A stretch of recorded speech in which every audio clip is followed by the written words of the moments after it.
Hey guys, just letting you know before we start, there is a bit of an audio issue in the video. It only lasts for about 30 minutes or so. So sit back, relax, and enjoy. Bye. Hey, I'm Jonas from Supercoach, mates. This is Tom from Supercoach, mates, with Centre Bounce, and make sure you like and subscribe to their content. That's a lot better.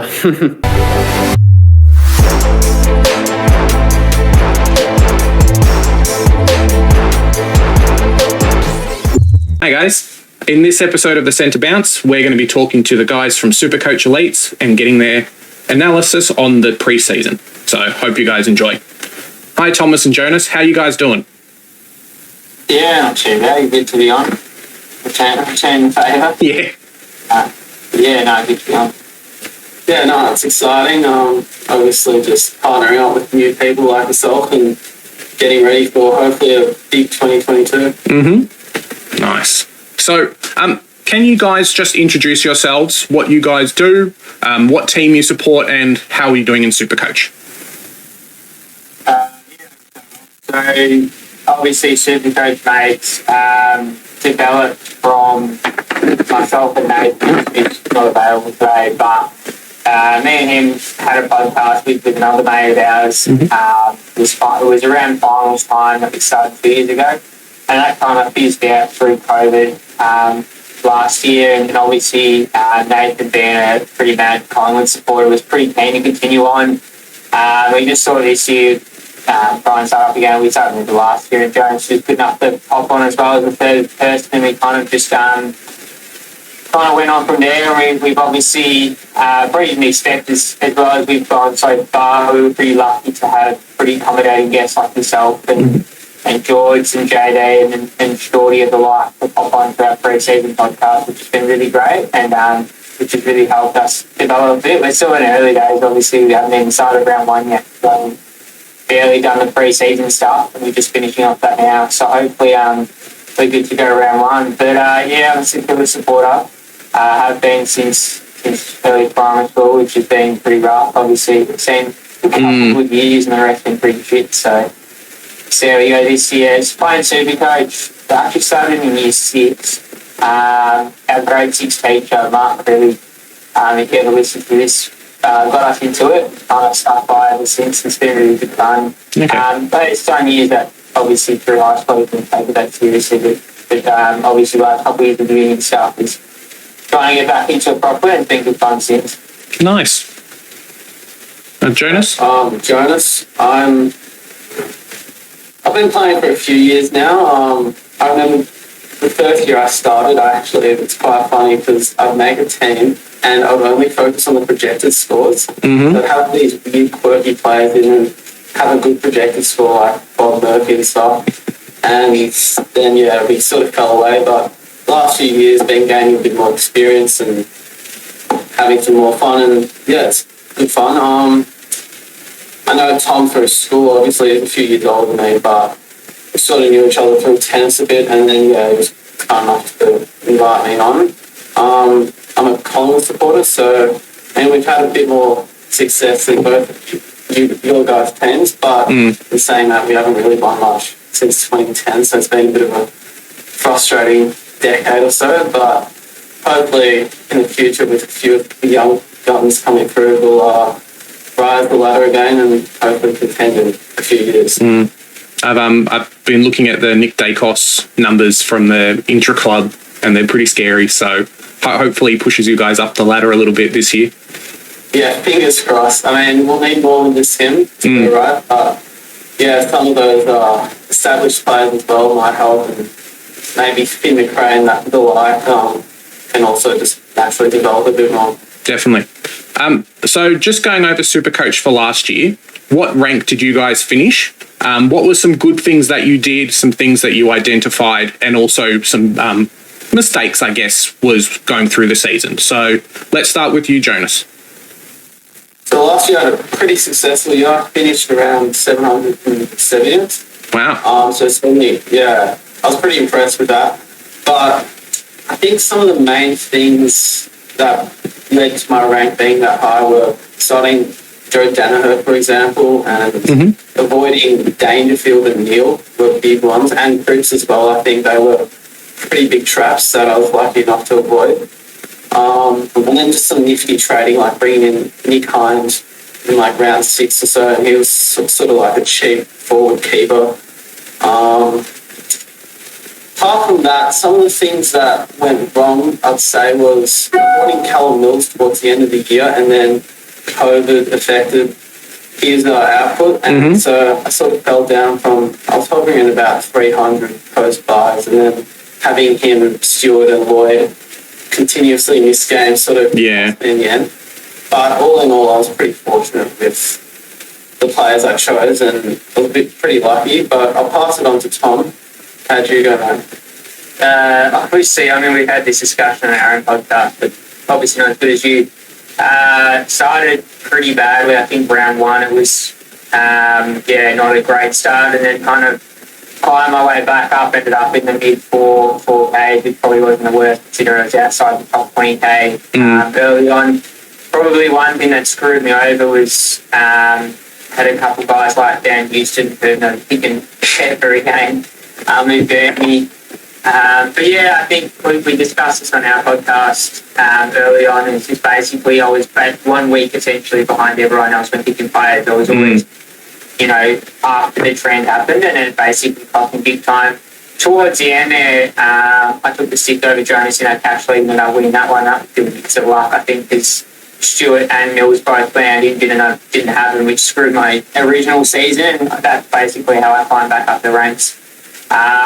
And probably the good things, the best decisions will bring in Zorko, and Zorko, Hall and Big Goalie in basically 1 week before everyone else did, and that kind of saved my season to savour not a bad year. But I think the biggest issue I had going into, I didn't really pay much attention to pre-season, obviously COVID and things like that affecting it big time. So I didn't really pay much attention to building my team, and it was pretty last minute putting something together, and I kept changing it, kind of in the last 3 days, and didn't really have a lock side and wasn't really confident with the setup. And this year I have a lot more sold on the setup I've got at the moment, so hopefully this frost will go well in the first couple of rounds, and we'll see how we go from there.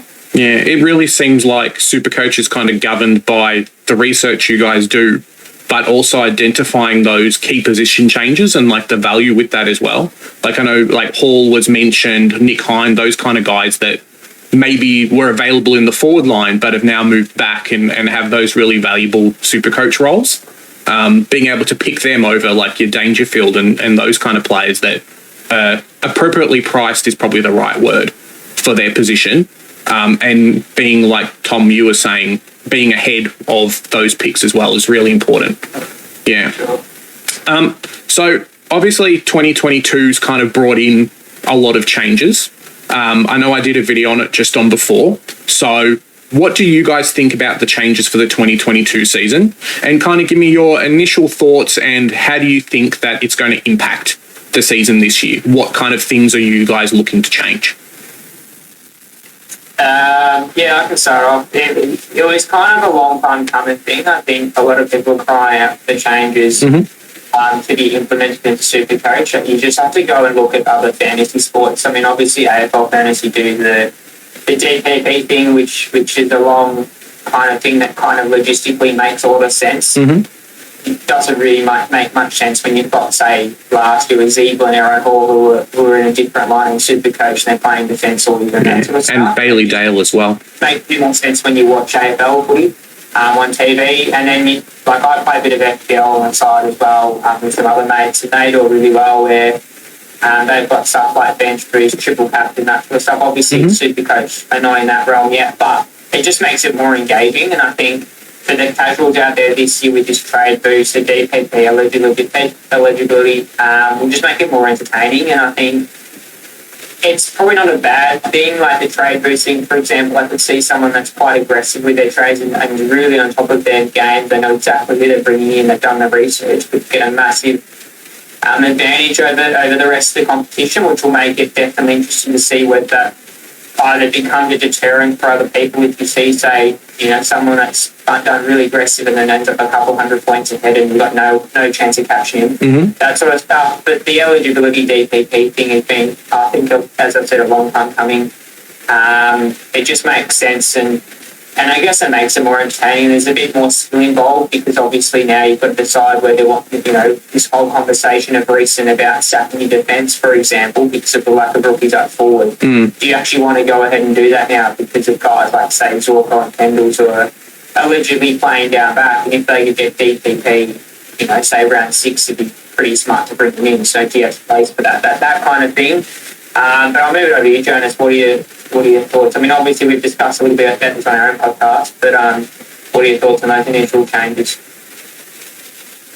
I think they're well overdue, and I think you've touched on them pretty well. The other one, which I think is also quite handy, especially for the COVID, is being able to trade after lockout. So, especially, I anticipate at least there'll be a lot of laid outs with COVID. So being able to make trades, say, on Thursday night and then adjust them accordingly on, say, Saturday is going to be quite handy. And I think that just makes common sense. But yeah, with the DPP changes in round 6 and 12, I think that's also added a new layer, which is probably also quite beneficial to the game because you're actually selecting players who are playing in their relevant positions. So all in all, I think, pretty good. The extra trade boost thing is also a good one because I think it lends more towards skill, but in also saying that it could favour those aggressive players who then manage their trades nicely towards the back end of the year and then sort of disadvantage those who keep them for a rainy day or for COVID outs and they're always one premium behind each week. So that's also something that's sort of scares me in a way because you could easily fall behind if you play somewhat smarter and stay with trades, but end up just fielding an extra rookie each week. So I've got 3 questions. Do you guys feel like you may go and use a trade boost during the bye rounds to try and negate that best 18? I know a lot of people in previous years have had like 17 or 16 guys playing in a particular week. Do you feel like you may use your trade boost in that week or just keep them for the regular season? You go, Jeff. I think I'll only use a trade boost if it benefits my side. If I'm picking, say, an extra rookie and getting a lot of cash generation and then fielding another player, then I'll probably use it. But if it's stagnating my team and I'm just spending a trade for the sake of just trying to get an extra 40 points, it's probably not worthwhile. But using 4 trades and potentially bringing in 2 premiums who are playing that week, plus a few rookies, and then maybe going from having 13 players playing that week to 17 or 16 would be definitely something I'd be looking at doing. But I probably will use a few of those trade boosts earlier on because, I mean, there are 5 weeks for it and 3 bye rounds, so you can afford to use it a bit earlier on. Thomas? I was just going to add to that. Yeah, as Jonas said, I think the bye round's an interesting one. Obviously, depending on how your team, you could completely stack the team and try and win that week with buys, for example. But it's one of those things where, realistically, if you do that, you're most likely stuffed after that. Bringing in premiums that you're probably not going to keep with. As Jonas said, I'd probably use it quite early on as myself as well. You want to get ahead of the pack with that. And the flip side of that is you might want to wait until COVID strikes and see what teams are affected by it, and that could be a saving grace. If say you've got, hypothetically speaking, Bontempelli and Cray and Dunkley by around whatever, and then they all get knocked out for a game of COVID, you could suddenly bring them through. So it's one of those things where it just depends, but I'd say I use it sooner rather than later. I think if you go to the later stages, you pretty much finish it earlier on. I think you get ahead of the pack, or I think you use it wisely. Okay. Yeah, no, I definitely feel the same way. It's a good point talking about the COVID outs because potentially some teams you may have, like a Brisbane, for example, have Neil, have Bailey, have potentially Rich and Cam Rayner all out in the same week. So, yeah. All right. Question number 2. I know these are a bit of spur of the moment, but Did you guys previously to this year know about being able to trade a player out of your side that you had brought in if you had a trade spare that week? I know you just mentioned being able to reverse your trades if the player wasn't locked out. Did you guys know that you could actually do that in previous years if you traded the player you brought in back in? Oh, as you're saying, like... So let's say I have Tom Powell and I brought in Zorko, and if I had one trade left, I could actually bring Tom Powell back in and basically reset my week's worth of trades. Did you guys know? I never tried it myself because I tried to get my trades done before the weekend. I didn't really want to do it last minute, even though there were sometimes I had to leave it pretty late. But yeah, I know. I saw it on Facebook and social media in general. People going, "Oh, here's proof," and they did a screenshot of their phone. You could physically see them do it. And then people are like, "No, that's BS. I'm not going to risk it." But no, I haven't heard of that. I think it's one of those things where it isn't common knowledge. No. It could well be that they just can't bother doing it because it's not really important, or they feel that the guys at Supercoach feel that potentially just keeping them low down just so if people find it, they find it. If they don't, it avoids any misperceptions or something that's a grey area, which they can argue about later. So yeah, that's something I have heard about, but only middle of the season when people have to start talking about it openly. Cool. Jonas? I was aware of it, but I didn't need to use it too often. Just intuitively, I figured, well, if you're spending 2 trades to bring in the same player, then that should revert back to 0 trades. So I wasn't afraid to test it out when I did do it, which was probably 2 or 3 years ago. Yeah. But yeah, in saying that, it wasn't something or a situation I found myself in too regularly to need to use. I think I did it maybe once where a player, like I had brought in a premium, they were announced on Thursday, and like a Saturday, the player actually got injured at training, or, oh no, their injury, the cloud that they were under, now they're going to miss the game, that kind of thing. So I think maybe I've used it once or twice with that, but nothing really crazy. Third question we had was about DPP and the impact maybe that you guys think will have on this season. So in AFL Fantasy last year, we saw that there were only really 2 Supercoach relevant players in Josh Kelly and Sean Darcy that got that forward eligibility. I think a lot, Tom, you were talking about in the back line, how Pendles and Zorko may get that positional role. It's looking like they're going to be playing that this year. Do you guys feel like there's going to be that many relevant Supercoach players that are going to get the forward status that may affect you from picking those Butters and Taran Thomas and those kind of guys and saying, hey, I'll take a mid-pricer and hopefully pick up a premium? Yeah, it's a good question. Obviously, the back line's a different story, but with the forward line, I've got Butters and Heaney as F2 and F3, so I've hypothetically got 3 spots left over, and they're filled with those 200k players, which I'm not looking to keep full-time. Obviously, things can change throughout the season if they score well, but I don't think there's too many in the forward line. I think it's I know AFL Fantasy is pretty strict policy about how the DPP works, like the percentage of time up forward, and forward's a bit of a different one because you're more likely to have a forward mid who spends 60-40%, whereas say a Pendles or a Zorko could be a permanent move half back, and it's a really obvious role change due to age and durability and all that. So straight off the bat, I think you've got like 5 who potentially might spend a bit more time up forward, depending on how the midfield goes without him and Chera. And then you've got Marshall as well from Simpler, obviously being Simpler a supporter. I think if had his fit, probably pays about 70-30 up forward. So those 2 straight off the bat, I think, if they were to get forward eligibility, it would make sense to pick them. Obviously, they'd be pretty expensive. They're more expensive than Dunkley as it is. So it's one of those things that I don't think you should just bank on. Like, obviously, I wouldn't say, we're going to definitely hold out on 2 to 3 spots to fill in these with these DPP players, but it's something you definitely keep in mind. And that's the whole thing I was talking about with, people stacking 5 defenders or 5 forwards because there's no real good rookies. Yeah.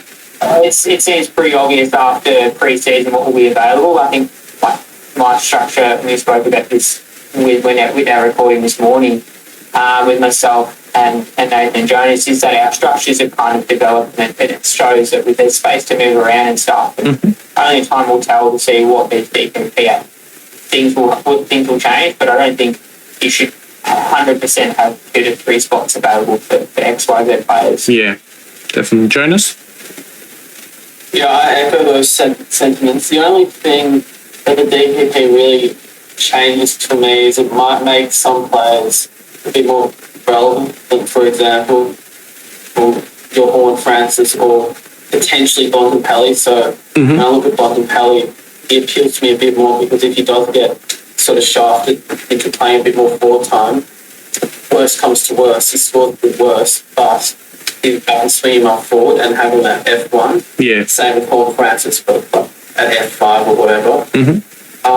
And yeah, just not stacking the forward line. Like I wouldn't go now Dunkley and then those 3 options at around 450k. I'd try and keep at least three or so spots available if we get, say, a Ronald Marshall or someone who's really has the potential to be an even better scorer than some of these, as like a Butters or a Thomas or the like. So yeah, just keeping a few spots open on each line is something I'd advise, and I was probably going to do it anyway. I don't recommend stacking the forward line regardless. So yeah, it's something that didn't really affect my team too much. Just made a few players slightly more friendly. Okay. Do you guys, I know we got Darcy in the forward line last year, but with the trend of teams now playing 2 rucks, do you think we'll see a few more, like your Goldsteins and those types, actually getting forward eligibility because they're resting forward and they're sharing the ruck duties a lot more? Potentially. It's a hard one because, as we said, it depends on the percentage up forward. Maybe, like, obviously Luke Jackson, Tim English are already ruck forwards. They play primarily forward, ruck, like forward, higher percentage than ruck last season. I don't think so. I don't think it'd be a huge number, because I don't think the guys at Supercoach or however they decided, I don't think they really want to have 10 ruckmen as a forward and just everyone picking 10 ruckmen in the forward line. But I think there's a difference between a resting ruck, a ruck resting forward and an actual ruck forward who can actually kick goals like a Marshall or a Jackson. Like if you have Goldie, he'll probably rest there for about 10 minutes in the game and then come back on to ruck. So I don't think it's going to make a huge difference. I don't know if you agree or disagree with that, Jonas. Yeah, I'd agree with that. I'd never know, even if you became forward eligible, like your English and your potentially Marshall, with English and say Goldstein or Jackson, they're not even really on my radar anyway. So something that if the ruckman has to be like also a pretty good forward as well in the ruck, and with someone like a Goldstein, I'm a bit hesitant and doubtful as to how much ruck time he'll get with Combin and CCJ, their emergence. So potentially, do you think he's guaranteed best 22? Because wasn't he playing in the B team in the intra club? Who are we talking about? Goldstein. The North Intra Club was very. I know a lot of teams, as we saw this week, a lot of teams had an A and a B team. The North Intra Club was trying to be probably as balanced as it could be. So it was very much like 2 good sides versing each other instead of like, I think I watched a Port and it was basically the seniors bashing the VFL kids for a lot of the time. So I wouldn't read too much into that. I think Goldie's definitely still going to be the number 1 with the second ruckman, like Noble's talked about. But it's kind of just weighing up if you feel like... I think you're right. You can't really plan for it to happen, and it's a happy medium if it does. But 35%, like Supercoach fantasy, so like AFL fantasy was last year, 35% is a lot. It's a lot of time. So, I mean, we can pray that Gawn somehow gets back status or forward status, and, selecting him, Darcy and Grundy in a year would be perfect. But I just don't know if it's going to happen. You can dream. It'd be great, though. I've seen a few teams on Facebook, and it's just like, I'm expecting Josh Kelly and half a dozen primos to get forward status, so I'm just going to pick, like, rookies and Dunkley. And it's like, it's not going to work. No. All right, so just looking at the preseason games now, what's something in particular, if you guys can round off a couple of things in particular that you guys look for in the preseason? We'll talk about players next, but just kind of some things that you're looking for during the preseason. Obviously, role is pretty important, especially if it's a role change. It's a bit of a hard one because, like, obviously we've got the pracky games, which probably don't read too much, as you said. Half the time it's an A team bash like a B team, but I know with St Kilda was pretty similar to how North did it. Sounds like how we had balanced teams, so it was pretty much Dougal Howard was in one team and Max King was in another, so they didn't involve each other. But yeah, I think it just depends on, you've obviously selected a person for X, Y, Z reason, whether it be through social media hype or you've got your own knowledge about them. And I think it just really depends on if what you think is true about that player matches up to what you see in pre-season. It's also one of those things where you just have to look at, for example, Jaden Short. He went berserk in that JLT game last year and scored like 150, and everyone's like, we have to pick him, and he was a bit of a disappointing pick. So you obviously don't have to read too much into these JLT games, but there's obviously less pressure involved. It's a bit of a different environment. Obviously, AFL clubs are trying to simulate as much of a real-life pressure environment to round one, but round one's a different story altogether. So I'd say, 100% role is a big one, and whether they're getting rested or if they're getting thrown around a bit, if they're staying in the same position for the full match. And I guess it's, at the end of the day, it's, rather than seeing what other people think on social media, like there's obviously people on Twitter saying, here's a recap of a match and here's how people did well. If you're able to see the game live, or whether they'll actually go to the game, like I know me and Jones are going to the Carlton St Kilda game on Thursday, or you just see it on TV, it's basically what you actually see on TV, probably the best prediction of I think how your player's going to go. Because then you've got the actual real life, rather than someone telling you on social media or whatever. Yeah, definitely. Jones? Yeah, 100% role as well. Last year I was looking pretty heavily at Walsh and Callum Mills. Both of them scored, I think, in the 70s.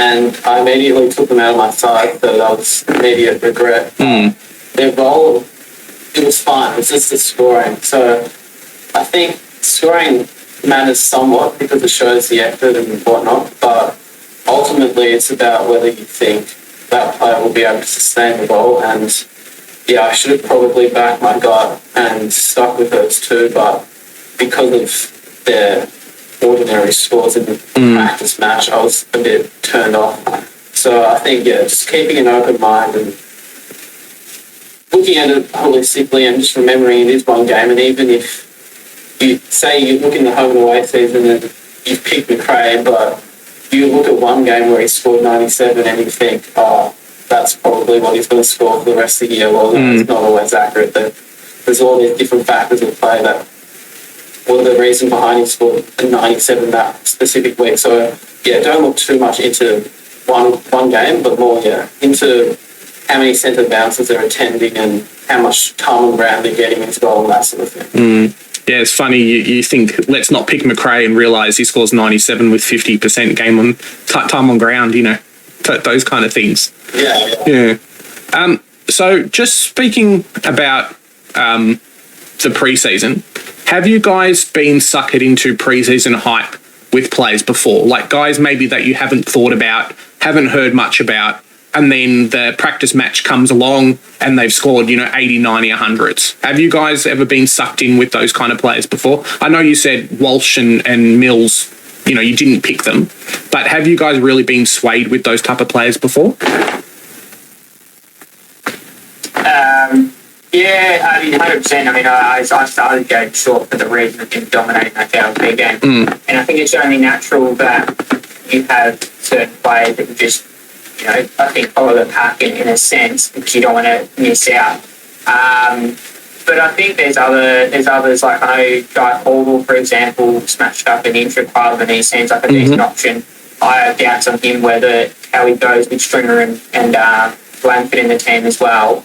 But it's one of those things where 100% every year I've had 2 players at least that I've brought in, not knowing much about, and just pre-season hype carries through. And I think it's just, as I said, purely because you don't want to miss out if they do continue their good run of form, because everyone else would have picked him. I'd say within the 180,000 people that play Supercoach and sign up on it every year, I'd say about a solid 70% will follow the pack pretty closely. You'll have obviously maybe 10% who pick a team that aren't really worthy and are just in it for the fun of it, and then you probably another 5% who are really got strong POD options that actually do quite well, and the rest of them just follow the pack. And I think more often than not, if it doesn't work out, it's not a huge deal. Big difference. I've got them at the end of the day.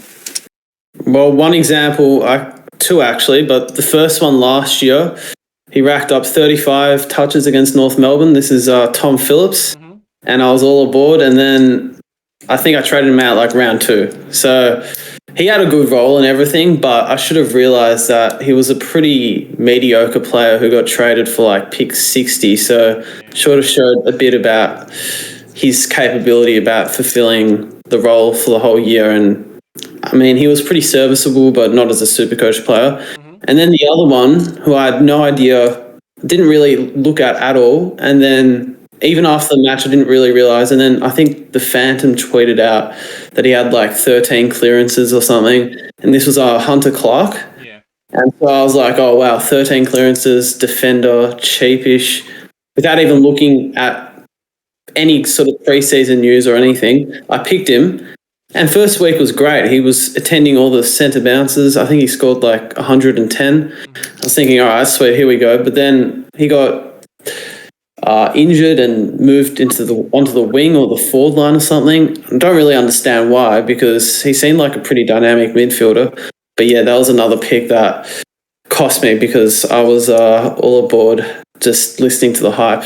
Yeah, I know it's been pretty well documented that I picked Dom Tyson after a couple of like decent 90 scores, and then that didn't work out very well. So yeah, we don't talk about Dom Tyson on this. I mean, maybe a bit of North Melbourne bias went into that. Maybe I think there was definitely the opportunity there, but like you're saying with Hunter Clark and others, players come back from injuries, and sometimes the players just don't get it. So you've definitely got your pre-season heroes, and then during the regular season, they're relegated to the VFL. So, yeah, what can you do sometimes, Yeah. How much do you guys weigh a player who's talked about a lot in the pre-season, in the intra-clubs, in training videos, that kind of thing, versus how their performance goes on field? Just an example, like I know Lockie Neal last year was talked about a lot after his Brownlow season. He's on fire, all these things are happening, and didn't score that well in the preseason games. But a lot of people picked him. How, in that situation, how do you guys kind of weigh that up? I mean, yeah, as you said, Neil's a perfect example at the moment because he's touted, like Chris Fagan said, I might play line and Neil more up forward to give a bit of a different mix to the midfield and allow Zach Bailey and the like to run through the midfield. So it's one of those things where, I mean, personally, I'd probably give it a 70-30 split to in favour of actually seeing in the games. Like someone like Neil who's got a proven track record and things like that, I'd 100%, if there's doubt over his role or whatever in a preseason game, I'd rather just cop it if it goes to shit round 1 and then trade him out after actually seeing it round 1, because preseason, as I said, to round 1's very, very different. It's a completely different ball game. Players, they could just be managing them off some niggle that the club hasn't spoken about. But you've got to kind of just think about if they've talked about it in a preseason, then does it actually happen? I'd rather it'd probably make a bit more sense if they did it late last year or towards the latter stages of the actual home and away season, rather than in a preseason. Like, obviously clubs are going to come out and hype all their players up for the media. Yeah. They want to make a club look the best as possible, especially when you've got clubs competing for finals like a Brisbane. They're obviously going to come out and say Rain has been tearing it up. They're not going to come out and say Rain has been struggling in the midfield. So it's one of those things where if I'm iffy about a player and I've seen it because they've got preseason hype and I'm pretty confident that it could actually be true to round one, I'd rather wait until round one, let them play a game and then decide. You've got the luxury in Supercoach compared to, I think, Fantasy, where the prices don't change until after, I don't know, round 3 or whatever it is, not immediately. So you got a bit of luxury in that. But I'd say much more onto actual games than preseason, definitely. I'm just going to bloody close the curtain. The sun's been beating right on my face. Give me a second. No, but Tom, he's hit the nail on the head. I think you need to see the player with your own eyes before deciding on picking them. I don't think it's a good idea to go blindly off some reports of a coach. You want to be seeing exactly how this player's performing with your own eyes, because at the end of the day, that's probably how they're going to perform usually come round one, etc. Not just based off one training session or something like that. Mm-hmm. Yeah, I know, definitely. Like Tom was saying, there's a lot of teams that like to hype up their players because no one's going to put out a press report saying, our players are terrible, their fitness isn't up to scratch, this and that. So, I know especially like the Carlton hype's really real with a lot of their fans because preseason is where they have their success.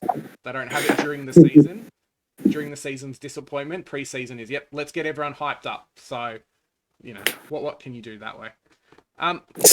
So just before we start talking about the games specifically, how do you guys feel about rookies getting time on ground, getting big scores over established players? So let's say a rookie from this year gets a lot of game time in the preseason. How do you normally weigh that up versus, someone may come back and take them and say basically relegate them to the VFL? How does that work with picking your teams? I think it depends on the team itself. Like, giving you an example, for example, Port Adelaide,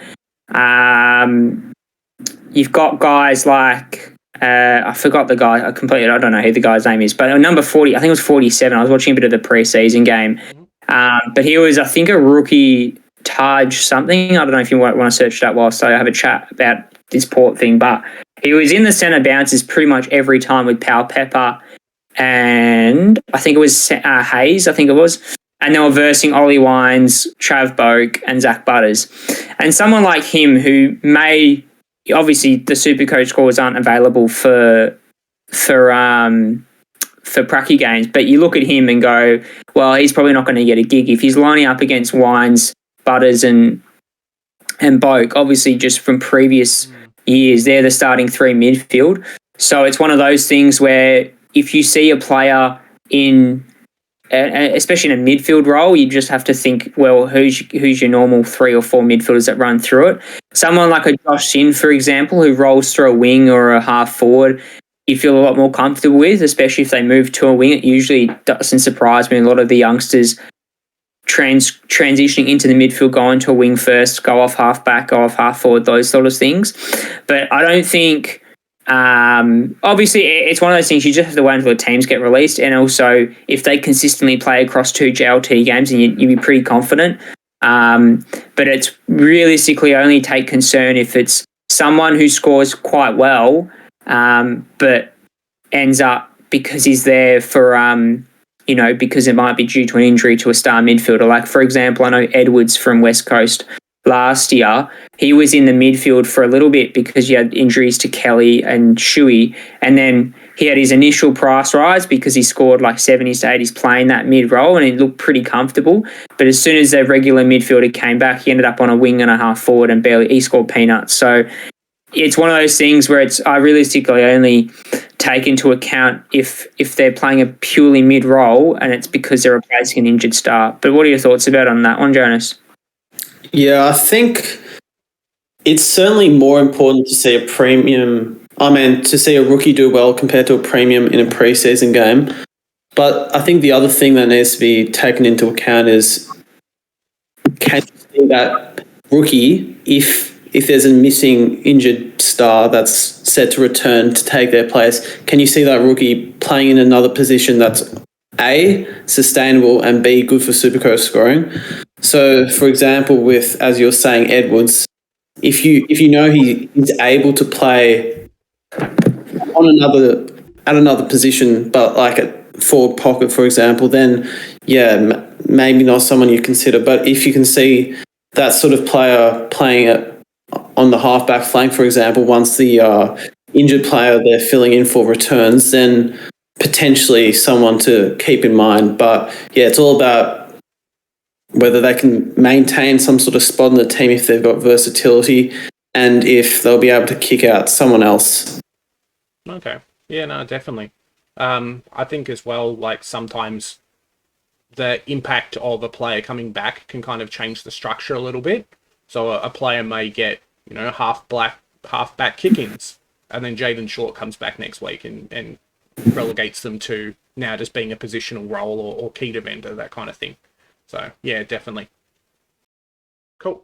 So now we're just going to talk about the games in particular that are coming up. Obviously, it starts this Wednesday. So let's just go through each particular game, and we'll just rattle off maybe 3 to 5 players that we're looking at, and maybe why. So let's go through. So first up on Wednesday, we've got Essendon versus Western Bulldogs. Who are some players that you guys are looking at in particular from that game? So personally, Darcy Parish is one big one. Whether he can stack it up against one of the best midfielders in the comp, I'm sure he's going to do all right. But just to see if he can continue his stellar form, apparently he tore it up in the Pracky game or in the intra-club game. So I'm sure expecting big things from Parish this year. And another one from Essendon is probably Jordan Ridley as well. Just to see what impact Kelly has when they're playing together, and whether, I've been pretty big in pre-season that I think Essendon are more going to be in that team defence where they kind of press together and really flick the ball around with each other. There's no real avenue where it's like for example, like Sydney, everything goes through Lloyd in previous years, that sort of stuff. And from the Dogs' perspective, there's not too many. I'd say probably a big one is Bontempelli, how much percentage he plays up forward. It's going to be hard to gauge in one JLT game. But the other one being Josh Dunklin, and how well does he integrate back himself into that midfield, whether he, Beveridge goes, right, you're straight in the midfield, it's going to bounce with McRae and someone else, or does he spend basically, 60% half forward flank and puts question marks on his selection? Because as we all knew towards the end of last season, he was a little bit dodgy based on his role in the team from before he got injured, when he was basically averaging 130. Yeah, definitely. Jonas? The only other 1 or 2 players I'd add to that is first Ben Hobbs. I want to see if he can get a consistent amount of mid-time and also get a reasonable amount of the ball and dispose of it well. And then the other one would be, I'm sort of interested in Nick Hind, and I believe, firm believer in him. And if he can get some kick-outs, then he'll be someone I consider. I think I definitely agree with what you guys are saying. I'd love to see kind of what Dunkley's role is, because he did really well in the first half of last year before the injury, and then kind of lost his position in the second half. So, and also, I don't know if you guys know about Parker from the Bulldogs. I forget his first name, but Beveridge, we saw with McNeil and Scott last year, has a real way of playing mature age players. And obviously for Supercoach, super bargain basement price as well. So if he's got a spot in the side, I think he's 24, has played state league level before. He could be a real steal in that forward line. Sorry, in the forward or the midfield line for us. So he's definitely one to look out for. I agree with Ridley's really, really important, because I know a lot of people have been looking at picking him. Kind of what role does he have with Kelly in the side? As well. I think that's really a pretty big factor. Yeah. All right. So next up we have Carlton versus St Kilda. Yeah, so me and Janice are actually going to head down to Icon Park on Thursday morning to have a suss about that game. But there's a couple of players that are interesting. Obviously, being a St Kilda fan, I'll be paying a bit more close attention compared to the other pre-season games. Couple from St Kilda, obviously Ryan Marshall, how much time does he spend rucking with Ryder on the side? I'm hoping that Ryder's playing. He could well not play and just rest him for round 1, which would be annoying. But other than that, really see how they go. Another one from St Kilda, Bradley Hill's one that I'm actually, not an immediate Supercoach suggestion, but someone that I do pay a fair bit of attention. It seemed, just based off the intra-club game, a lot of the ball went through him, and I think he's definitely reinvigorated his confidence a little bit based off that match, and just to see how much pill he gets, because if he's a defender, he's definitely a cheaper option that, who knows, there's crazy things that have been done. And another one from I'll let Jonas talk about the Carlton boys, but from St Kilda, Hunter Clark. I know Jack Steele on the podcast with Dylan Buckley, Dylan friends. I listened to it this morning, and Jack Steele mentioned Hunter Clark was a big improver for pre-season. They seem to play him a bit more midfield, and if he does play midfield, could be one that rotates with Jade Gresham a fair bit, so that creative midfielder. And the last one just off the bat, Machida Owens is a rookie 117 midfielder. I was a big fan of him when he got selected. He's been an NGA Academy prospect. He's a big body midfielder, 190 plus. And if he plays early, I could see him doing quite well, because just a big body. I'd say they throw him around a fair bit. And if he plays up forward, he could be a bit of a hassle with those smaller defenders playing that high half forward. Do you think there's a role there for Owens in the side? Definitely. I don't think St Kilda really have a set midfield compared to, say, the Dogs. Obviously, our starting midfield would probably be like a Steele, Crouch, and Zach Jones rotating with like a Gresham and a Hunter Clark. That's probably a starting six. Machida Owens, I'd say I wouldn't be surprised if they do start him early, just on a high half forward with his size. Depends obviously how he plays up forward, but I could definitely see when Steele, rotates through the forward line as a resting, I could definitely see Machida Owens going into the midfield and crashing a few packs with his size. But it's one of those things where he'd have to play against Carlton first, before you make a decision, and obviously against Essendon 2 weeks later in that actual JLT game, to make a decision on him. Cool. Jonas? I'm interested to see how much mid-time Jade Gresham gets, and if his Achilles looks 100%. I mean, if he gets, say, mid-time, that would be a good indicator that he's right to go. And then on the Carlton side of things, I wouldn't mind seeing how Kerno goes. With I was speaking to Tom about this before, but with Mackay going down, I think that almost hurts. Well, actually, I was speaking to a mate actually before about this, but with Mackay going down, that could hurt Kerno scoring a bit more, because he could be attracting the number one defender. So that's a slight concern, but we'll see how he matches up on I assume a Howard or the like.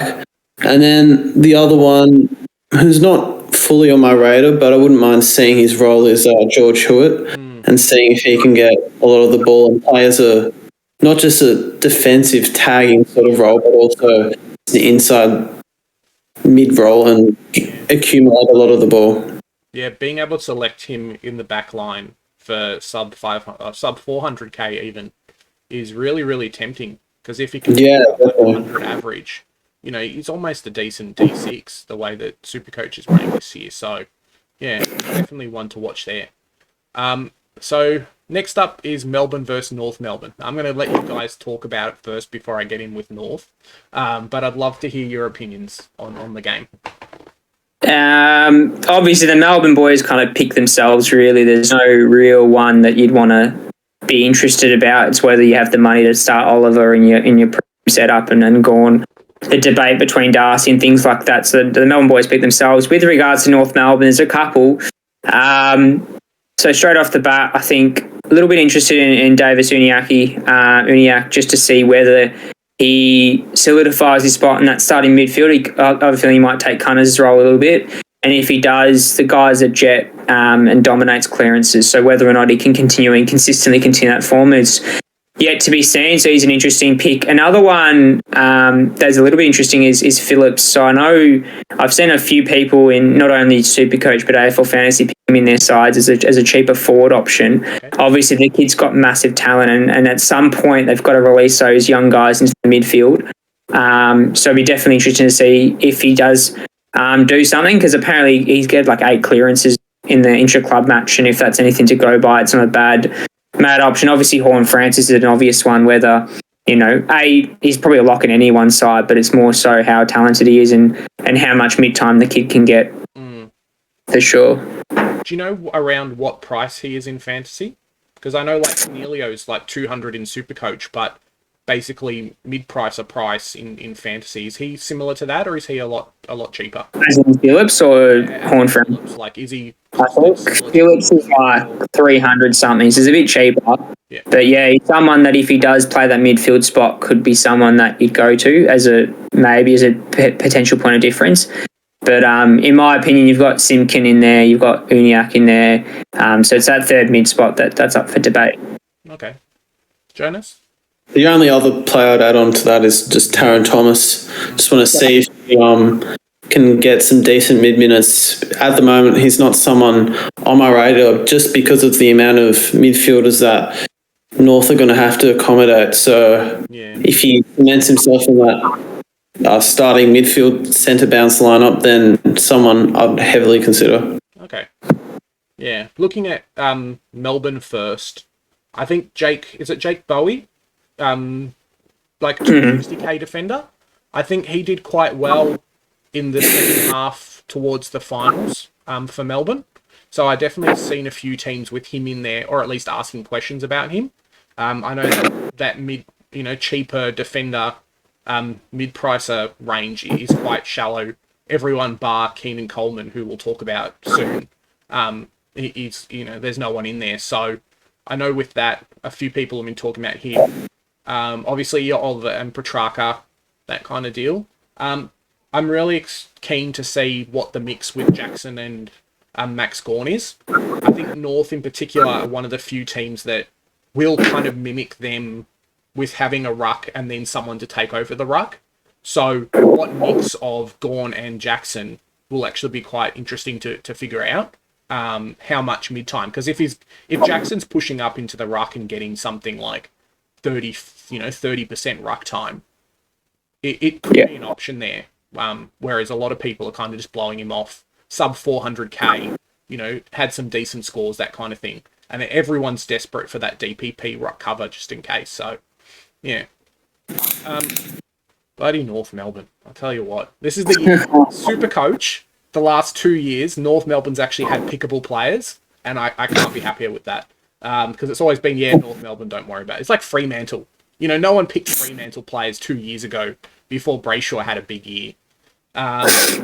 So off the top of the bat, I agree with what you're saying about Horn Francis. I think he's basically going to be a pick. You have to pick him. The intra-club game, it was, A versus B. It wasn't necessarily seniors versus VFL players. So he actually did quite well with that. I think he got something like 15 touches, but all the kicks he didn't score goals with were passes to people in the forward line. He did get a few clearances, that kind of thing. So he's not putting up Dacos intra-club numbers, but he's actually dominating in his own way that way. If he can't kick a goal, he'll set someone up with that. I agree with you what you're saying on Phillips. I think he's definitely going to play this year. He kind of is that player that will set up other people. So midfielder that gets clearances with pinpoint accuracy into the forward line. So that's one there as well. Who else do we make? LDU, just waiting on seeing. I think he got 32 touches, 13 clearances. So I'm not sure what that is in Supercoach, but it's quite a lot. As you say, there's no Cunnington this year. Well, at least for the first probably 6 months anyway. So there's a spot for him to get that. And development-wise, because of his injuries, he is actually about 6 months to a year behind Brayshaw. You think about where Brayshaw was last year, LDU is pretty close to that this year. So in that kind of, hey, this could be his breakout year for there. I think one person that a lot of people are sleeping on as a cheap, 260k option is probably Jared Pollock as well. I know I had the Dom Tyson hype last year. But Pollock, he's coming back from injury. He's got his mind right. The club loves him. The coaches love him. And he dominated basically the last two intra-club games. I know that 2 years ago, he was about 500k, 530. So there is that scoring there for him to score, 80s, 90s, and the odd 100 as well. He should be touted to play on the wing. So it's just basically, if he is in the best 22, if he gets selected, if he performs well, I would rather pick him over like a Jai Caldwell, for example, for the same price. because there is that spot for him to take there. Is there anyone else that we've thought about or that I haven't mentioned that we talked about? Can you think of anyone? Not too really. I think you've nailed a few North Melbourne picks, but as I said, the Melbourne one's pretty much up themselves. Yeah, Melbourne's pretty set. I know a few people had Ben Brown last year, but like that's really basically it. And I've seen the odd Majak Door because he's got a high projected. So there's no point picking him. Oh man. Okay, so next up we've got Brisbane and Adelaide. Just straight off the bat, Keeman Coleman touted to take a lot of kick-ins. Whether or not he actually does obviously he probably did, I think, in the Pracky game, but how much he gets with Zorko in the setup at half-back is yet to be seen, but he's not a bad pick. Obviously, be nice to see whether that actually, the rumours about Neil playing a bit more high half-forward and whatever is actually true. Against Adelaide, but it's a bit of a tough one because Adelaide's a bit of a pushover team for Brisbane, I think. And the other one is Oscar McInerney, well, the two rucks in particular. So you got Oscar McInerney and what's the other guy's name? The ruck for, I've just completely forgotten his name. Darcy Parish. No, from Adelaide. Riley Bryan, whatever his name is. How those two fare, because apparently they've been saying McInerney's been, obviously averaged, I think, fairly highly towards the back end of last season, and I've averaged above 100. And you got Riley O'Brien apparently dominating the rucks for Adelaide. So as a bit of a POD, because I've got Darcy. I've just completely forgot the ruck names. Yeah, Freo's ruckman in the setup. Yeah, Darcy, but I'm not 100% sold on him yet. So those two in particular will be definitely interesting to watch. Okay, Jonas, anyone you're looking at? I'll be heavily looking at Jordan Dawson if he's playing. I think he had COVID recently, so I'm not sure if he's going to be up for that. Hopefully, though, because they'll give us a good indication of his mid-minutes. And, also Rayner, seeing if he can match it with, hopefully, Dawson and Rory Sloane and whoever else they put in there, like Crouch. Those two will be quite interesting. And then maybe some of the rookies, if Wilmot plays, or Pedler, or also Hinge. I wouldn't mind seeing how he goes. Okay. Yeah, I know I'm definitely looking out for Josh Rochelle. He's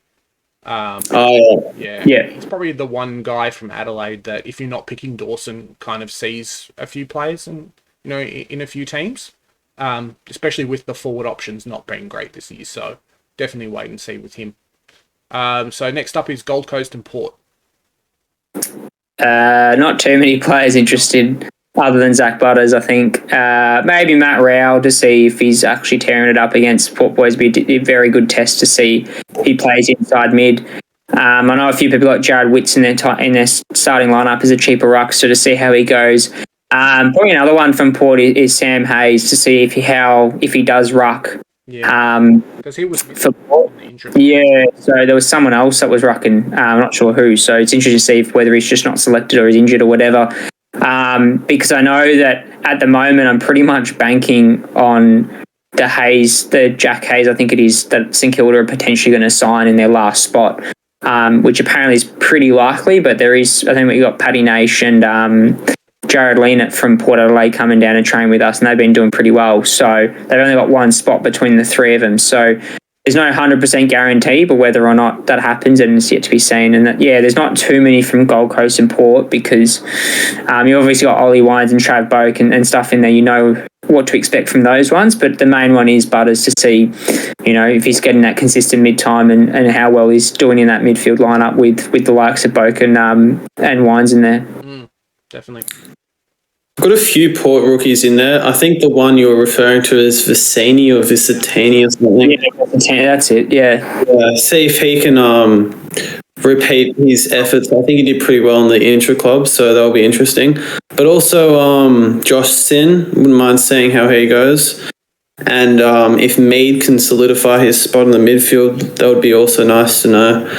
As well as Sam Skinner. I think he had a pretty poor intra-club match, so hopefully he turns the corner and performs well. And then I had like McEntee or something in there because I saw some brief highlights and the commentators were pretty happy with something he did, and he's forward eligible, so I chucked him in, but maybe he does something. And then also on the Gold Coast side of things, just Touk Miller, and I assume he'll have the same high work rate, but we're watching it and I'm sure he'll bring that. So hopefully he can perform well, but not too well to bring too many people in. Because I like the idea is low ownerships. Like I think it's low teens, so Pretty low. I'd like to keep it that way. For what he did. I think for me, definitely Jackson Mead. I know he was all around the ball, and is the right kind of, I think his 3rd year development this year. So if there's a spot from import, definitely. I know one we haven't talked about is Charlie Constable. So just kind of seeing what his role is as well, you know, just over 200k midfielder. I know they were talking about him off the halfback.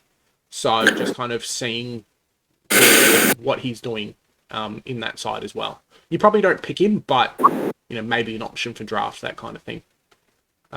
So we got Collingwood and Hawthorn up next. Yeah, there's a few ones. Obviously, DeGoey, I don't know, Jonas, you might have some intel on him. I don't think he plays because of his injury.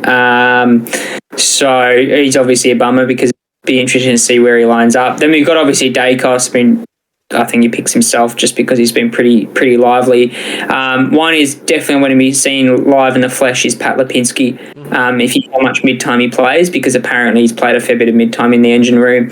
Then you've got the likes of Brodie Grundy's a no-brainer, so there's probably not much point. Everyone's got him. From the Hawthorn side, obviously Sicily apparently has been dominating the back line, so whether or not he's going to be more just a typical halfback or he's pretty much a general down there where everything goes through and takes through the kickouts, which is really interesting to see. And the likes of McDonald and Ward, those cheaper midfielders, and McGuinness as well, to see how that rotation looks like in the midfield and how that affects Titch and see how Titch goes, because apparently they've been saying, you know, how well Titch has been going pre-season, he's flying. Just to see what that midfield mix is at Hawthorn, because it's going to be quite a young one. There's obviously got Warple as well in there, and you've got O'Meara and things like that. But I think Sam Mitchell's pretty keen on blooding some youth into that midfield, because I don't think that he thinks that Hawthorn are going to bounce back into finals anytime soon in the next year or so. So I assume they want to fast track some of those youngsters in the midfield for sure. What about you, Jonas? Anyone good at the Pies to watch out for? I'm interested to see how Maynard performs in the midfield. Like, there have been reports, but we haven't really seen anything, any vision of him in the midfield. So did he do that in the televised intra-club one that they had last week? He did a bit, but not enough for me to get really much knowledge as to whether he can actually score well in that position. But yeah, maybe in a full game, in a proper pre-season match, we'll be able to tell a bit. And also just Jack Crisp as well, just seeing his mid-defender time, which I don't even think's that important because he'll play both roles. The split to me doesn't matter too much. It's more just his ability to find the ball, and also his just durability is the two main draw cards for him. And then just some of the rookies like McInnes and Finn McRae, and those are the two main ones that I can think of that are reasonably relevant. Might have missed a few, but those two, hopefully they put in some good performances, particularly McInnes. He's probably one that will debut at some stage this year. It's just about when. Yeah. I'm excited to see Charlie Dean. Yeah, that's the one, yeah. How he's going, especially super cheap defender rookie. He's supposed to take over Jordan Roughhead's role, so see how that works out. And obviously Nick Dacos as well.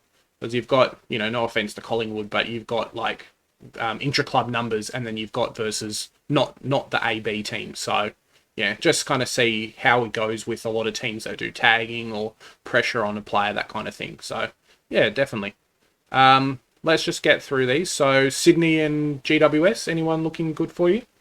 Obviously, all the rumours that Cogs is now going to spend a bit more time up forward, and I'm assuming that's because of the Toby Green suspension in the early rounds. So it'll be interesting to see his split with the midfield. It's a bit of a redemption year, I think, for Cogs. He want to be proving himself. And just another one from Sydney, Lloyd's a big one just to see how much ball he gets down back, whether it's going to be the same as last year where he wasn't so reliant on Lloyd, but now with Dawson gone to see basically if he takes every single kick out. I don't think there's anyone else really vying for his spot. I know there's a few like Cunningham and stuff that have come through and taken a few kickouts here and there. And the other one, lastly, is just Dylan Stevens. So there's been touting a fair bit of midfield time for him, and there is spots available with obviously Mills' injury, and I don't think he's going to play round one. And just to see how he goes, and he's had to go on a wing and an on ball. Also, obviously supremely talented, and he's one that is a rookie-based price for a player that's been in the system for a couple of years. And obviously you've got Isaac Heaney. I've got it currently in my side because of that touted midfield time, and whether or not he gets that midfield time is yet to be seen, and how well he does with that midfield spot. Yeah, definitely. Jonas, anyone you're looking at? The only other one apart from Heaney would be Whitfield, just some confirmation on his role, whether he's playing more of that wing sort of role, which is pretty good as well, but also preferably more of that half-back role where he's getting a few more cheaper touches. Hopefully nothing up forward. No, definitely true. I think GWS was one of those teams last year that had Isaac Cummings, Sam Taylor's really cheap that did quite well. But apart from Leo, there's basically no one else. And we haven't heard anything about Finn Callahan too. I think he's injured or something. I'm not too sure. Yeah. And we've got West Coast and Fremantle. Anyone there you're looking at? The derby to start off a pre-season game. It's Sarong is a big one. Brayshaw, Sarong, just that midfield mix, and see how that impacts Fife. And if they need Fife, personally, I think I wouldn't be surprised if Fife may actually spend a bit more time midfield, just to help out those young boys, because obviously Chero's nicked off. Darcy would be lovely to see him getting him unscathed and good against a Premier ruckman in Nick Nat. Obviously, Nick Nat's a big one to see. Apparently, he's been flying from all reports in pre-season and really dominating intra-club and all that. So whether or not he gets an increased game time, because if he gets, say 85% plus, you're looking at 130s from him easily. And another one from West Coast, obviously got Chester in there as a youngster, see how he goes. And another one I'd be interested to see is Elliot Yeo. Was a big reason, I think, why Eagles suffered a fair bit, just tested grunt. Obviously had a pretty nasty injury last year, which was a fair reason why I was out for a fair amount of time. And if he can get back to his best form, he's discounted for sure. And he's one that, in a similar mould to Jack Steele, where he just tackles for fun and can score really well off that.